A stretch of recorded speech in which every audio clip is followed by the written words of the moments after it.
¿Les suena a ustedes de algo Montaigne o ensayos o un pensamiento que salta de un tema a otro dentro de lo cotidiano, pero también lo trascendente, el amor, el desamor, las cosas que nos gustan y que no nos gustan? Bueno, si es así, entonces tienen que leer este libro que se refiere a todas estas cosas, dicho en un modo de ensayo, como nos cuenta su autora, Laura Sofía Rivero, con quien estamos conversando hoy en día, Enciclopedia de las Artes Cotidianas. ¿Cómo estás, Laura Sofía? Hola, Álvaro, muy feliz de poder platicar contigo, aunque estemos a kilómetros de distancia. Esa es la magia de la tecnología, como tú también cuentas ahí en tu ensayo, ¿no? Acerca de hoy en día que nos comunicamos así. Decías tú que veías personas por los bustos hacia arriba, que no sabías qué pasaba, otros atrás ponen imágenes virtuales. Pero bueno, es la forma que tenemos. Sí, la verdad es que de alguna manera facilita también mucho las cosas y nos permite platicar, ¿no? Como estamos haciendo ahora. Claro, aunque tú también en tu libro señalas que echas de menos a veces que estar ahí con la gente, el contacto físico, la mirada, los olores de las cosas, las personas, todo eso se va perdiendo. Sí, así es.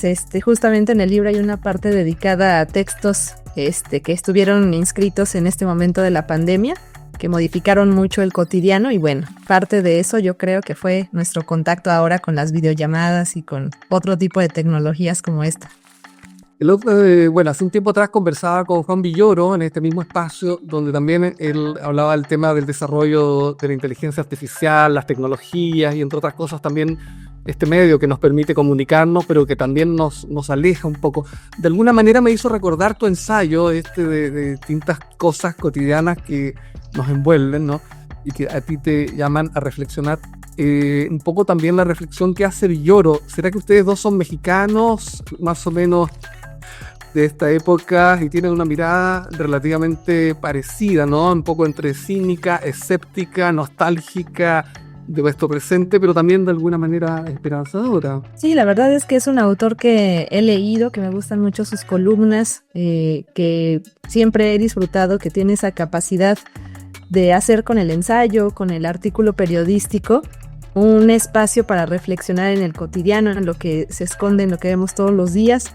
Recuerdo mucho un texto de él al respecto de cómo perdemos las tapas de los toppers o cómo perdemos los calcetines en la lavadora.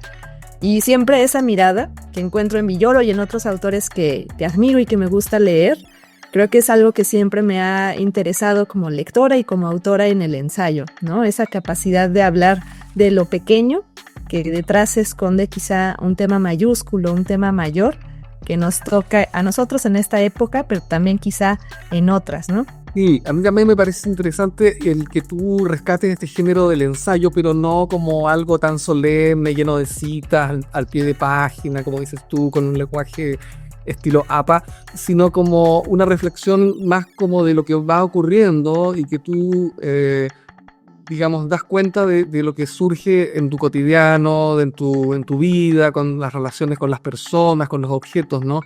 Y tú en eso rescatas que el primero en hacerlo sería Montaigne, el autor, ¿verdad?, que tú citas tanto y que te gusta mucho. ¿No es un poco raro eso de que a alguien en pleno siglo XXI le guste un autor bastante poco conocido dentro de todo y del siglo XVI, o a caballo entre el siglo XVI? ¿Qué pasa ahí? Sí, pues creo que algo que me gusta mucho del ensayo como género es que nos permite pensar dos cosas. La primera, reflexionar sobre qué significa pensar por escrito. Más en esta época en donde hacemos tantos artículos académicos, o como dice una autora mexicana, Viviana Benchushan, estamos rodeados de prosa enlatada, de prosa que tiene una forma ya muy específica. Creo que el ensayo se abre como una posibilidad para seguir reflexionando en qué otras maneras hay de pensar por escrito. Y en ese sentido creo que también el ensayo, por lo mismo, recupera mucho de la conversación, de la vibreza, de la flexibilidad de nuestras conversaciones.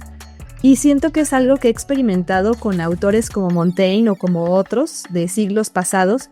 Me pasa incluso con autores que a mi parecer, escribían ensayo antes de que el ensayo tuviera ese nombre, como Luciano de Samosata, que uno lee sus discursos sofísticos al respecto de lo vergonzoso que es equivocarse al saludar a una persona, o al respecto de lo importante que es hacer un elogio de la mosca.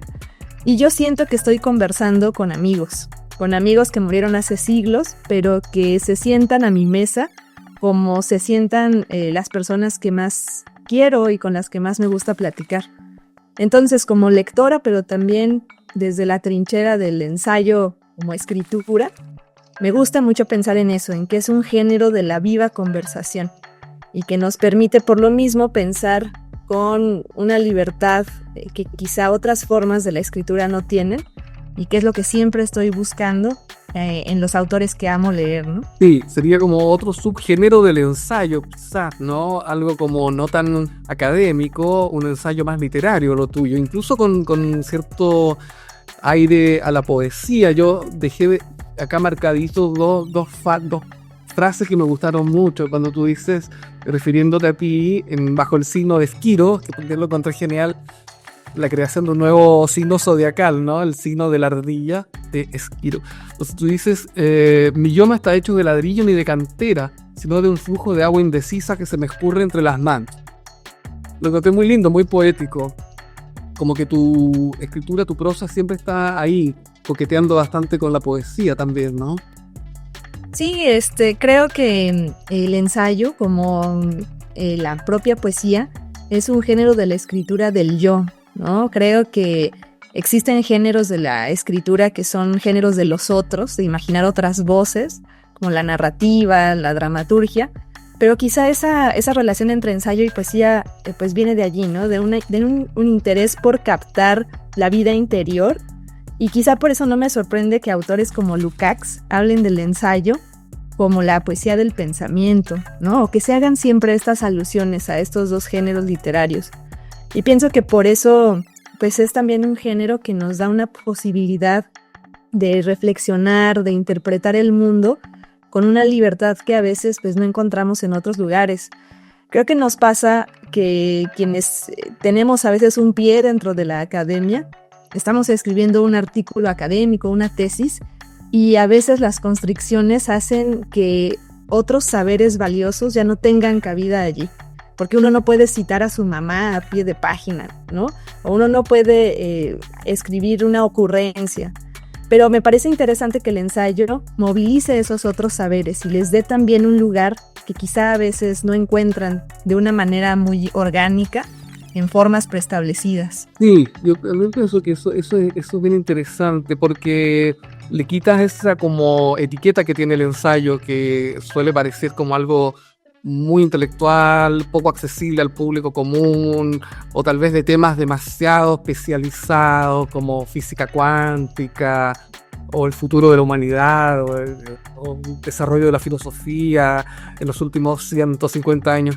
Pero en definitiva lo que tú propones es una mirada más fresca, más cotidiana, también más accesible, ¿no? Al tema de escribir, de dar cuenta, como dices tú, de tu propio yo y de tu mirada particular, pero que no deja de hacerse claro con un lenguaje no formal, pero sí un lenguaje cuidado, como el que tú plasmas en tu escrito. Eso me parece muy, muy lindo, muy valioso, muy interesante. Y lo que también te iba a preguntar era, este es un libro que compendia distintos artículos tuyos que se publicaron en distintos lugares, como revistas y otros, algunos en el libro, desde el año 2016 hasta el 2024, creo que es el más reciente. Y después has incursionado nuevamente en esto, ¿estás escribiendo algo parecido o mutaste a otro ámbito, a otra forma? Pues siempre he apreciado mucho el ensayo breve, el ensayo corto, y creo que es un género que en libros pues ya lo vemos compendiado y leemos de un jalón, pero que usualmente se escribe a lo largo de los años. Es una práctica común en ensayistas. Chesterton lo hacía, Julio Torri, Ibargüengoitia, acá por hablar de algunos mexicanos, por hablar de chilenos, Martín Cerda también. Entonces, bueno, creo que hay muchos libros de ensayo, y sobre todo de ensayo breve, que nacen primero en las prensas periódicas. y que no por ello, no por estar ceñidos a una coyuntura, están desprovistos de ser un proyecto mayor o un proyecto personal que se va escribiendo a lo largo del tiempo. Entonces, bueno, siempre he pensado en el libro misceláneo de ensayo breve como eso, como una enciclopedia personal, de saberes personales que se van reuniendo a lo largo del tiempo y que obedecen a otro tipo de escritura, una escritura quizá a lo largo de los años, que permite ver obsesiones, permite ver cambios, y que desde el propio Montaigne, en sus ensayos escritos a lo largo casi de 2 décadas, podemos ver que la escritura pues a veces no se corresponde con los tiempos anuales, ¿no?, de una beca literaria, sino que es un proyecto mayor.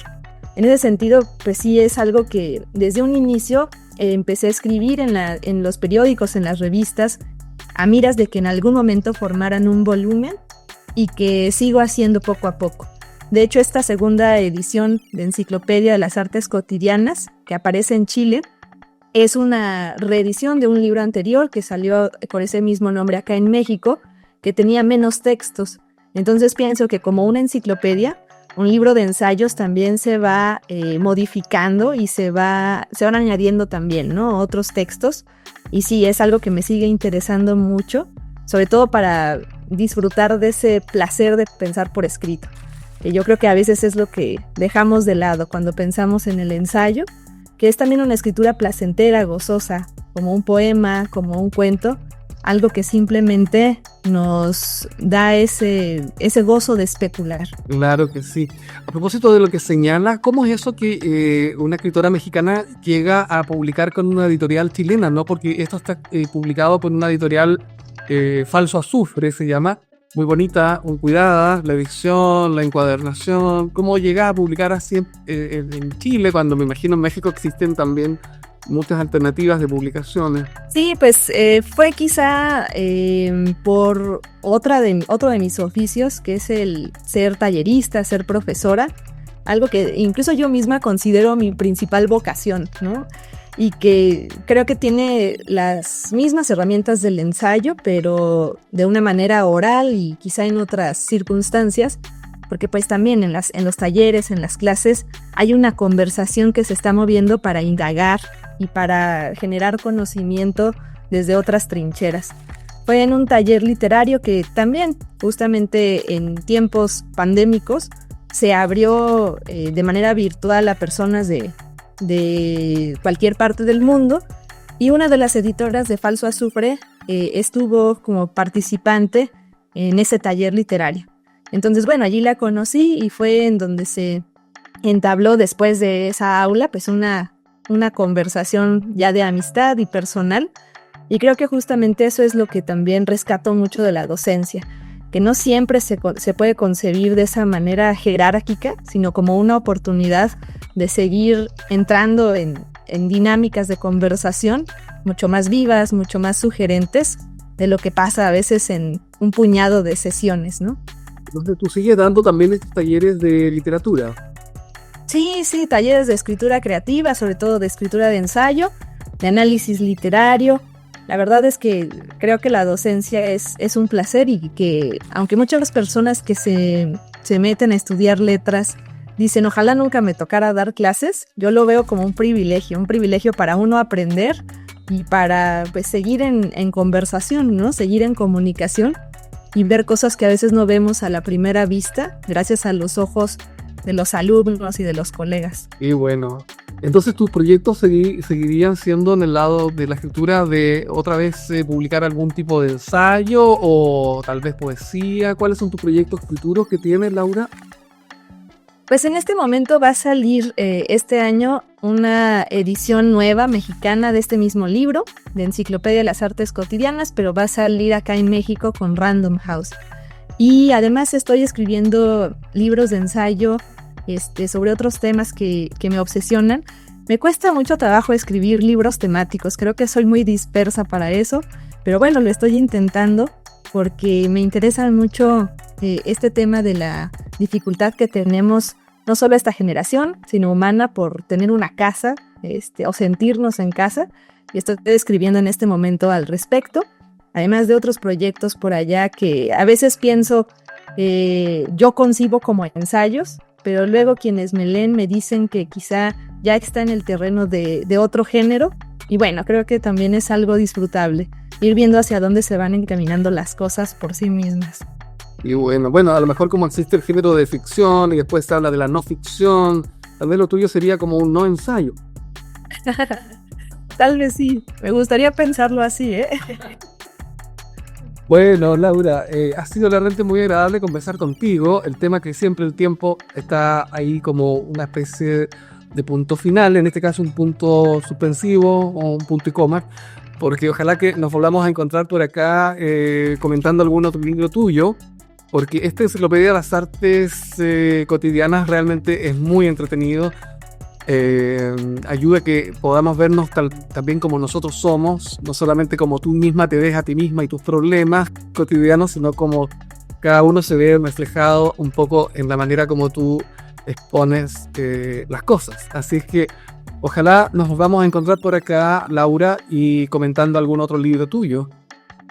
Muchas gracias, Álvaro. La verdad es que te agradezco esta lectura tan atenta y que me da pues mucha tranquilidad, me da mucho sosiego ver que eso que a veces a mí me pasa con otros autores, que digo, híjole, aunque son otros siglos, siento que están hablando de mis problemas, hablando de mis preocupaciones, pues es lo que aspiraría yo también al escribir, que alguien más se vea reflejado y que ya no sea una escritura del yo, egoísta, egocéntrica, sino una escritura de eso que nos toca un poco a todos. Muchas gracias, Álvaro. Gracias, Laura, que estés muy bien.